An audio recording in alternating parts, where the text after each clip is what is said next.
Hello, അസ്സലാമു അലൈക്കും. ഇന്ന് നമ്മൾ ബാക്കി വന്ന ചോറ് വെച്ചിട്ട് നല്ല ടേസ്റ്റി ആയിട്ടുള്ള ഒരു ബ്രേക്ക്ഫാസ്റ്റാണ്. പൊറോട്ടയേക്കാൾ ടേസ്റ്റിയാണ് കേട്ടോ. നമുക്ക് എളുപ്പത്തിൽ ഉണ്ടാക്കിയെടുക്കാം, കുഴക്കൊന്നും വേണ്ട. അതേപോലെ നല്ല ടേസ്റ്റുമാണ്. ഏത് നേരത്തും സോഫ്റ്റ് ആയിരിക്കും. ഗോതമ്പ് പൊടി മൈദയും ഒന്നും വേണ്ട നമുക്കിത് ഉണ്ടാക്കാൻ. അപ്പോൾ നല്ല ഈസി ആയിട്ട് ഉണ്ടാക്കിയെടുക്കാൻ പറ്റും കേട്ടോ. അപ്പോൾ ഇതാ നമ്മൾ ബൗളിൽ അളന്നെടുക്കുന്നുണ്ട് കേട്ടോ ചോറ്. അപ്പോൾ ഒരു ബൗൾ ചോറ് എടുത്തിട്ടുണ്ട്. ഒരു കപ്പ് ചോറ് കപ്പിലാണെന്ന് വെച്ചാൽ കപ്പിൽ അളന്നെടുക്കുക. അപ്പോൾ ഞാനിതാ 2 കപ്പ് ചോറ് എടുത്തിട്ടുണ്ട്. അതിനൊരു ഈ മിക്സിക്ക് കൊള്ളണ അനുസരിച്ച് ഞാൻ അതിൽ ഇട്ട് കൊടുത്തിട്ടുണ്ട്. ബാക്കി നമുക്ക് വീണ്ടും അരച്ചെടുക്കാനാണ് കേട്ടോ. അപ്പോൾ ഇതാ ഒരു മുട്ട ചേർത്ത് കൊടുക്കുന്നുണ്ട് കേട്ടോ. ഒരു മുട്ട കൂടി നമ്മൾ ഇതിലേക്ക് പൊട്ടിച്ചൊഴിച്ച് കൊടുക്കുന്നുണ്ട്. പിന്നെ ഇതിലേക്ക് ആവശ്യത്തിനുള്ള ഉപ്പ്, ഒരു 1/2 ടേബിൾ സ്പൂണോളം ഉപ്പ് ഇട്ട് കൊടുക്കുന്നുണ്ട്. പിന്നെ 1 ടീസ്പൂണ് ഓയിലാണ്, സൺഫ്ലവർ ഓയിലാണ് കേട്ടോ ഒഴിച്ച് കൊടുക്കുന്നത്. പിന്നെ ഞാൻ ഇതിലേക്ക് 1 ടേബിൾ സ്പൂൺ പഞ്ചസാര കൂടി ചേർത്ത് കൊടുക്കുന്നുണ്ട്. എന്നിട്ട് നമുക്കിത് വെള്ളം ഒഴിച്ചിട്ട് ഒന്ന് അരച്ചെടുക്കാം. അപ്പോൾ അരക്കാൻ പാകത്തിനുള്ള വെള്ളം ഒഴിച്ച് കൊടുത്താൽ മതി കേട്ടോ, കൂടുതൽ വെള്ളം ഒഴിച്ച് കൊടുക്കണ്ട. അപ്പോൾ അതാ ഞാൻ കുറച്ച് വെള്ളം ഒഴിച്ച് കൊടുത്തിട്ടുണ്ട്. എന്നിട്ട് ഇതുപോലെ നല്ല പേസ്റ്റ് പോലെ അരച്ചെടുത്തിട്ടുണ്ട്. ആ വെള്ളം കൊണ്ട് നേരെ അരഞ്ഞ് കിട്ടാത്തതുകൊണ്ട് കുറച്ചുകൂടി വെള്ളം ഒഴിച്ച് കൊടുത്തിട്ടാണ് കേട്ടോ ഞാൻ അരച്ചെടുത്തിട്ടുള്ളത്. ഇത് മൊത്തത്തിൽ അരച്ചെടുക്കാൻ ഞാൻ 1 ഗ്ലാസ് വെള്ളമാണ് കേട്ടോ എടുത്തിട്ടുള്ളത്. എന്നിട്ട് ഇതാ നമ്മളിതുപോലൊരു വലിയൊരു പാനിലേക്ക് ഇത് ഇട്ട് കൊടുക്കുന്നുണ്ട്. ഇനി ബാക്കിയുള്ള ചോറ് കൂടി നമുക്ക് അരച്ചെടുക്കണം. അതിലൊന്നും ചേർക്കേണ്ട ആവശ്യമില്ല. നമുക്ക് ആവശ്യത്തിനുള്ള വെള്ളം ഒഴിച്ചിട്ട് അരച്ചെടുക്കാം. അപ്പോൾ ഇതാ ഞാൻ നേരത്തെ എടുത്ത 1 ഗ്ലാസ് വെള്ളത്തിൻ്റെ ബാക്കി വെള്ളമുണ്ട്, അതുകൊണ്ടാണ് കേട്ടോ ഞാൻ അരച്ചെടുക്കുന്നത്. അത് മൊത്തത്തിൽ ഞാൻ ഇതിൽ ഒഴിച്ചു കൊടുത്തിട്ടുണ്ട്. അപ്പോൾ നമുക്ക് 2 ബൗള് ചോറ് അരക്കാൻ 1 ഗ്ലാസ് വെള്ളമാണ് കേട്ടോ വന്നിട്ടുള്ളത്. അപ്പോൾ ഇതാ ഇത് നമ്മൾ അരച്ചെടുത്തിട്ടുണ്ട്. നല്ല പേസ്റ്റ് പോലെ തന്നെ അരച്ചെടുത്തിട്ടുണ്ട്. ഇനി നമ്മളിത് ഈ പാനിലേക്ക് ആക്കി കൊടുക്കാം. ഇനി നമുക്ക് റവ എടുക്കാം കേട്ടോ. അപ്പോൾ ഇതാ നമ്മളൊരു ഉണങ്ങിയ മിക്സിയുടെ ജാർ എടുത്തിട്ടുണ്ട്. ഇതിലേക്ക് നമ്മൾ ചോറ് 2 കപ്പാണല്ലോ എടുത്തത്. അപ്പോൾ അതേ കപ്പിന് 3 കപ്പ് റവയാണ് കേട്ടോ എടുക്കുന്നത്. ആദ്യം 1 കപ്പ് ഇട്ടിട്ട് നമുക്കിതൊന്ന് പൊടിച്ചെടുക്കാം. ഈ തരിതരിപ്പുള്ള റവയല്ലേ, അപ്പോൾ ഒന്ന് പൊടിച്ചെടുക്കാം. നല്ല സന്നായിട്ടൊന്നും പൊടിഞ്ഞ് കിട്ടൂല, എന്നാലും ഇത് അത്യാവശ്യം പൊടിഞ്ഞ് കിട്ടും കേട്ടോ. അപ്പോൾ ഇതുപോലെ ഒന്ന് പൊടിച്ചെടുത്തിട്ടുണ്ട്. അപ്പോൾ ഈ 3 കപ്പ് റവയും ഞാൻ ഇതുപോലെ പൊടിച്ചെടുക്കുന്നുണ്ട് കേട്ടോ. അപ്പോൾ ഇതാ നമ്മൾ 2 കപ്പ് ചോറിലേക്ക് നമുക്ക് 3 കപ്പ് റവയാണ് കേട്ടോ വേണ്ടത്. അപ്പോൾ ഞാനിതാ 3 കപ്പും പൊടിച്ചെടുത്തിട്ടുണ്ട്. നല്ല നൈസായിട്ടൊന്നും പൊടിഞ്ഞ് കിട്ടൂല, എന്നാലും ഇത് തരിതരിപ്പൊക്കെ മാറി ഒന്ന് ചെറുതായിട്ട് പൊടിഞ്ഞ് കിട്ടും കേട്ടോ. അപ്പോൾ ഇതാണ് നമ്മളിനി ഇതിലേക്ക് ഇട്ട് കൊടുക്കുന്നത്. അപ്പോൾ ഞാൻ കുറേശ്ശെ ഇട്ടിട്ടാണ് കേട്ടോ, ഒരു പകുതി ഭാഗത്തോളം ഇട്ടിട്ട് നല്ലോണം ഒന്ന് മിക്സാക്കി എടുക്കുക. എന്നിട്ട് ബാക്കിയുള്ളത് കൂടി ഇട്ടെടുക്കുക. അപ്പോൾ ചിലപ്പോൾ നമ്മൾ അരക്കാൻ വെള്ളം കുറവായിട്ടുണ്ടെങ്കിൽ റവക്ക് കുറവ് വരും.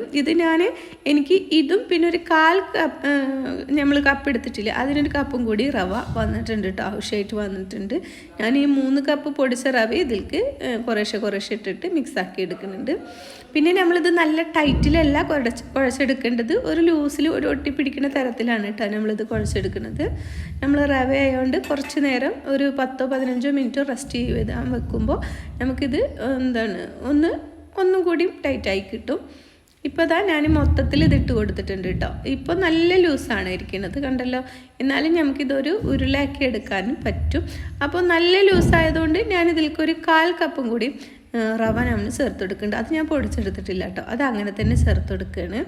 കണ്ടല്ലോ, അപ്പോൾ ഇതുപോലെയാണ് ഇരിക്കുന്നത്, നല്ല ലൂസുണ്ട്. അപ്പോൾ നമുക്ക് ഒന്ന് ടൈറ്റായിട്ട് വരണമെന്നുണ്ടെങ്കിൽ കുറച്ചുകൂടി ഒരു 1/4 കപ്പ് കൂടി റവ ഞാനിതാ എടുത്തിട്ടുണ്ട് കേട്ടോ. അതുകൂടി ഇട്ടിട്ട് ഒന്നുകൂടി കുഴച്ചെടുക്കുന്നുണ്ട്. എന്നാലും ഇത് നമ്മൾ ചപ്പാത്തി മാവിനൊന്നും കുഴച്ചെടുക്കണ ടൈറ്റിലല്ല കേട്ടോ കുഴച്ചെടുത്തിട്ടുള്ളത്, നമ്മളിതൊരു ലൂസിലാണ് കുഴച്ചെടുക്കുന്നത്. കണ്ടല്ലോ, ഞാനിപ്പോൾ കുഴച്ചെടുക്കുമ്പോൾ തന്നെ നിങ്ങൾക്ക് കാണുമ്പോൾ മനസ്സിലാവും നമ്മളെ കയ്യിലൊക്കെ ഒട്ടിപ്പിടിക്കുന്ന തരത്തിൽ തന്നെയാണ് ഇപ്പോഴും ഇരിക്കുന്നത്. അങ്ങനെ മതി. ഇത് ഞാൻ കൂടുതൽ കുഴച്ചെടുക്കുമെന്നല്ല കേട്ടോ, ഞാനിത് മിക്സാക്കി എടുക്കണം മാത്രമേ ഉള്ളൂ. ഇപ്പോൾ കണ്ടല്ലോ, ഇത്രയും സോഫ്റ്റിലാണ് കേട്ടോ ഇരിക്കുന്നത്. ഇനി നമുക്കിതൊരു 10-15 മിനിറ്റ് ഒന്ന് റെസ്റ്റ് ചെയ്യാൻ വെക്കാം. നമുക്ക് വേണമെങ്കിൽ ഇതിലേക്ക് കറിയൊക്കെ ഉണ്ടാക്കുന്ന ടൈം വരെ ഒന്ന് റെസ്റ്റ് ചെയ്യാൻ വെക്കാം. അപ്പോൾ ഇതൊരു 15 മിനിറ്റ് ആയിട്ടുണ്ട്. നമ്മൾ റവയൊക്കെ കുറച്ചൊക്കെ വെള്ളം കുടിച്ച് വന്നിട്ടുണ്ട് കേട്ടോ. ഇനി ഞാൻ കയ്യിൽ കുറച്ച് എണ്ണ തടവിയിട്ടാണ് കേട്ടോ ഇത് കുഴച്ചെടുക്കുന്നത്. അപ്പോൾ കുഴച്ചെടുക്കല്ല, ഒന്നുകൂടി സെറ്റാക്കി എടുക്കുന്നത്. എന്നിട്ട് നമുക്ക് കയ്യിൽ എണ്ണ തടവിയിട്ട് എത്ര വലിപ്പമുണ്ടോ അതിനനുസരിച്ച് നമുക്ക് ഓരോ ഉരുള എടുക്കാം കേട്ടോ. നമുക്ക് എത്ര വലിപ്പം വേണോ അതിനനുസരിച്ച് ഉരുള എടുക്കാം.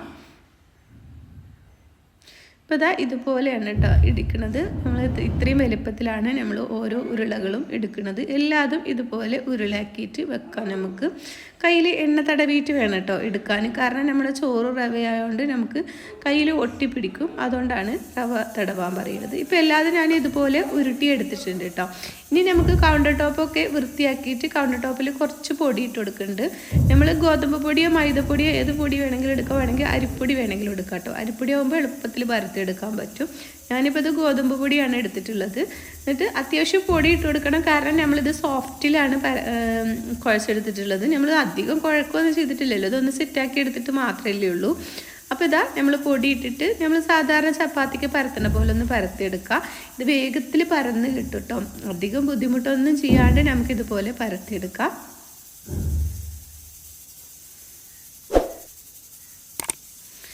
അപ്പോൾ അത്യാവശ്യം വലുപ്പത്തിൽ ഒരു ചപ്പാത്തിയുടെയൊക്കെ വലുപ്പത്തിൽ മാത്രം പരത്തിയെടുത്താൽ മതി കേട്ടോ. കൂടുതൽ പരത്തിയെടുക്കണ്ട.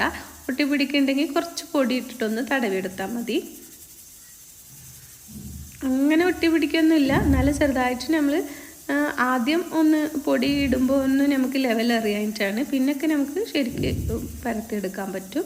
അപ്പോൾ അതാ ഇതുപോലെ പരത്തി എടുത്തിട്ടുണ്ട്. ഇനി നമ്മൾ ഇതിൻ്റെ മേലെ ഒന്ന് എണ്ണ ബ്രഷ് ചെയ്ത് കൊടുക്കുകയാണ് കേട്ടോ ചെയ്യുന്നത്. ഇതുപോലെ ഒന്ന് ചെറുതായിട്ട് ബ്രഷ് ചെയ്ത് കൊടുത്താൽ മതി. കൂടുതൽ എണ്ണയൊന്നും ആവശ്യം വരുന്നില്ല. ഒന്നിങ്ങനെ ബ്രഷ് ചെയ്ത് കൊടുത്താൽ മതി. എന്നിട്ട് നമുക്ക് ഇതിൻ്റെ മേലെ കുറച്ച് ഗോതമ്പ് പൊടി ഇട്ട് കൊടുക്കാം. ഇനി നിങ്ങൾക്ക് റവ തന്നെ വേണമെന്നുണ്ടെങ്കിൽ നമുക്ക് പൊടിച്ചെടുക്കുമ്പോൾ റവ 1 കപ്പ് കൂടി കൂടുതൽ പൊടിച്ചെടുത്തിട്ട് ഇട്ട് കൊടുത്താലും മതി കേട്ടോ. ഞാൻ അത് അങ്ങനെ പൊടിച്ചെടുത്തിട്ടില്ല, ഞാൻ ഗോതമ്പ് പൊടി തന്നെയാണ് ഇട്ട് കൊടുത്തിട്ടുള്ളത്. എന്നിട്ട് ഈ സൈഡൊന്ന് മടക്കി കൊടുക്കുക. എന്നിട്ട് അതിൻ്റെ മേലെയും കുറച്ച് ബ്രഷ് ചെയ്ത് കൊടുക്കുക. അതിൻ്റെ മേലെ പൊടി ഇട്ട് കൊടുക്കേണ്ട ആവശ്യമില്ല, കാരണം നമ്മൾ ഈ പുറത്ത് മടക്കി എടുക്കുമ്പോൾ അവിടെ പൊടി ഇട്ടതാണ്. അതുകൊണ്ട് നമുക്ക് ഈ പുറത്ത് പൊടി ഇടേണ്ട ആവശ്യമില്ല.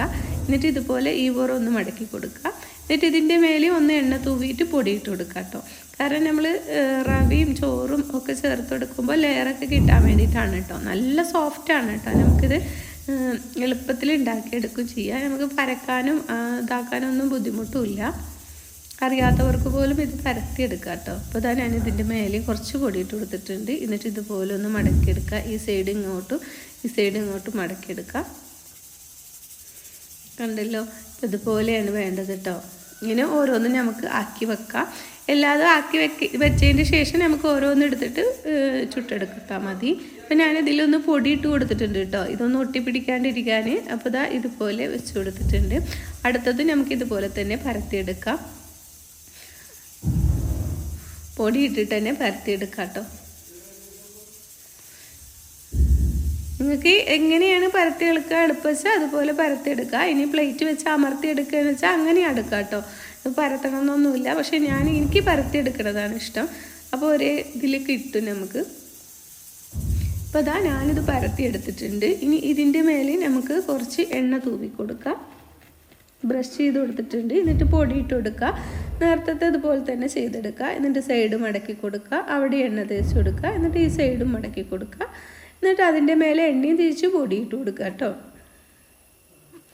എന്നിട്ട് ഇവിടുന്ന് ഇങ്ങോട്ടും മടക്കിയെടുക്കുക. അങ്ങനെ ഇതെല്ലാതും നമുക്ക് ഇതുപോലെ മടക്കിയെടുക്കാം കേട്ടോ. നമ്മളിത് വെറും റവ വെച്ചിട്ടല്ലേ ഉണ്ടാക്കിയെടുത്തിട്ട് നല്ല ടേസ്റ്റാണ് കേട്ടോ. വെറും റവ വെച്ചിട്ട് ഉണ്ടാക്കിയെടുക്കുമ്പോൾ ഗോതമ്പ് പൊടിയും മൈദയും ഉണ്ടാക്കുന്നതിനെക്കാട്ടും ടേസ്റ്റാണ്. ഇപ്പോൾ എല്ലാതും ഞാൻ ഇതുപോലെ പരത്തി വെച്ചിട്ടുണ്ട്. ഇനി നമ്മൾ കുറച്ച് പൊടി ഇട്ടിട്ട് ഇതൊന്ന് ഒരു ചതുരത്തിലൊന്ന് പരത്തിയെടുക്കാം. നിങ്ങൾക്ക് ഏത് ഷേപ്പിലാണ് പരത്തിയെടുക്കാൻ വയ്ക്കുക അങ്ങനെ പരത്തിയെടുത്ത് നമ്മൾ ചതുരത്തിൽ മടക്കിയെടുത്തുകൊണ്ട് അതുപോലെ പരത്തിയെടുക്കുക. ഇതുപോലെ ഒന്ന് പതിയെ ഉരുട്ടി കൊടുത്താൽ മതി കേട്ടോ. വേഗത്തിൽ പരന്ന് കിട്ടും. ഒരു ചപ്പാത്തിയുടെ കനം വരെ ഒന്ന് നമുക്കിത് പരത്തിയെടുക്കാം. നല്ലോണം കനം കുറക്കണ്ട, എന്നാൽ ഒരു ചപ്പാത്തി കനത്തിന് പരത്തിയെടുക്കാം. അപ്പോൾ ഇതാ നമ്മളിത് പരത്തിയെടുത്തിട്ടുണ്ട്. ഇനി നമുക്കിത് ചുട്ടെടുക്കാം കേട്ടോ. പിന്നെ കുറേ നേരം നമ്മൾ ഗ്യാസിലിട്ടിട്ട് കുറേ നേരം ഹാർഡാകാൻ വേണ്ടിയിട്ട് വെക്കരുത്. എന്നാൽ ഇത് വെന്ത് കിട്ടും വേണം. അത്രയും നേരം വെച്ചെടുക്കുക. ഇത്രയും തിന്നിലാണ് കേട്ടോ നമ്മൾ പരത്തിയെടുത്തിട്ടുള്ളത്. അപ്പോൾ പാൻ വെച്ച് കൊടുത്തിട്ടുണ്ട്. എന്നിട്ട് അതിലേക്ക് ഇട്ട് കൊടുത്തിട്ടുണ്ട്.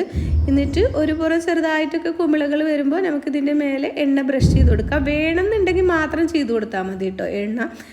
ഞാനിത് കുട്ടികൾക്ക് കൊടുക്കുന്നത് മാത്രം എണ്ണ തൂവി എടുത്തിട്ടുള്ളൂ. ബാക്കിയുള്ളത് എണ്ണ തൂവി എടുക്കണമൊന്നുമില്ല. അപ്പോൾ ഇതാ ഇതുപോലെ പൊള്ളച്ച് വരുന്നുണ്ടല്ലോ. അപ്പോൾ നമുക്കിത് മറിച്ചിട്ട് കൊടുക്കാം.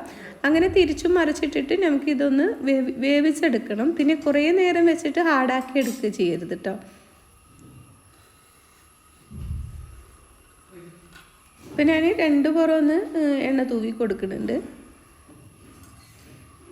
തിരിച്ചിട്ട് കൊടുക്കാം. ഇടയ്ക്കിടയ്ക്കൊന്ന് തിരിച്ചിട്ട് കൊടുക്കാം കേട്ടോ. നമുക്ക് നല്ല ലെയറായിട്ട് തന്നെ കിട്ടും കേട്ടോ ഇതുപോലെ ഉണ്ടാക്കിയെടുക്കുമ്പോൾ. പിന്നെ എനിക്ക് ഗോതമ്പ് പൊടിയും നമ്മളെ മൈദപ്പൊടിയും ഒക്കെ ഉണ്ടാക്കിയെടുത്തിട്ട് കഴിക്കുന്നതിനെക്കാട്ടും കൂടുതൽ ഇഷ്ടപ്പെട്ടു കേട്ടോ നമ്മൾ റവ വെച്ചിട്ട് ഉണ്ടാക്കിയെടുക്കുമ്പോൾ. പിന്നെ നമുക്ക് എളുപ്പത്തിൽ ഉണ്ടാക്കിയെടുക്കുകയും ചെയ്യാം, കുഴച്ച് ബുദ്ധിമുട്ടേണ്ട ആവശ്യമില്ല. പിന്നെ കുട്ടികൾക്ക് ലഞ്ച് ബോക്സിൽ കൊടുത്ത് വിടാനും ഒക്കെ നല്ലതാണ്. രാവിലെ ഉണ്ടാക്കിയ വൈകിട്ട് അവർ സ്കൂളിട്ട് വരുമ്പോൾ കൊടുക്കാനും ഒക്കെ പറ്റും കേട്ടോ. ഇത് വെറുതെ ചൂടോടെ കഴിക്കാനും നല്ല ടേസ്റ്റിയാണ് കേട്ടോ. അപ്പോൾ അതാ നമ്മൾ അടുത്തതും ഇതുപോലെ ഇട്ട് കൊടുത്തിട്ടുണ്ട്. എന്നിട്ട് എണ്ണ തൂവി തിരിച്ചും മറിച്ചൊക്കെ ഇട്ടിട്ട് വേവിച്ചെടുക്കാം. അപ്പോൾ അതാ 2 പുറവും തിരിച്ചും മറിച്ചൊക്കെ ഇട്ടിട്ട് നമ്മളിത് വേവിച്ചെടുത്തിട്ടുണ്ട്. ഞാൻ കാണിച്ചു തരട്ടോ, നല്ല സോഫ്റ്റാണ് കേട്ടോ ഇത്. ഇപ്പോഴും സോഫ്റ്റാണ്. ഇത് ചൂടാറിയാലും എത്ര നേരം വെച്ചാലും ഇത് സോഫ്റ്റായിട്ട് തന്നെ ഇരിക്കും കേട്ടോ. അപ്പോൾ ഇതാ ഞാൻ ബാക്കിയുള്ളതൊക്കെ ഇതുപോലെ ചുട്ടെടുക്കുന്നുണ്ട്. നിങ്ങൾക്ക് എൻ്റെ വീഡിയോ ഇഷ്ടമാവുകയാണെന്ന് വെച്ചാൽ റിലേറ്റീവ്സിനും ഫ്രണ്ട്സിനൊക്കെ ഒന്ന് ഷെയർ ചെയ്ത് കൊടുക്കണേ. കണ്ടല്ലോ നല്ല സോഫ്റ്റിയാണ്. ഇനി ഞാനിത് ലെയറായിട്ട് നിങ്ങൾക്ക് കാണിച്ചു തരാം. ഇത് എത്ര നേരം വെച്ചാലും ഇതുപോലെ സോഫ്റ്റായിട്ട് തന്നെ ഇരിക്കും കേട്ടോ. നമ്മൾ ചോറ് വെച്ചിട്ട് ഒട്ടിപ്പിടിക്കുക അങ്ങനെയുള്ള പ്രശ്നങ്ങളൊന്നും ഉണ്ടാകില്ല. കണ്ടല്ലോ നുള്ളിയെടുക്കാൻ പറ്റും. ഒരു വിരലുകൊണ്ട് തന്നെ നമുക്കിത് നുള്ളിയെടുക്കാൻ പറ്റും. അത്രയും സോഫ്റ്റാണ്. അപ്പോൾ അടുത്ത വീഡിയോയുമായി വീണ്ടും വരാം. അസ്സലാമു അലൈക്കും.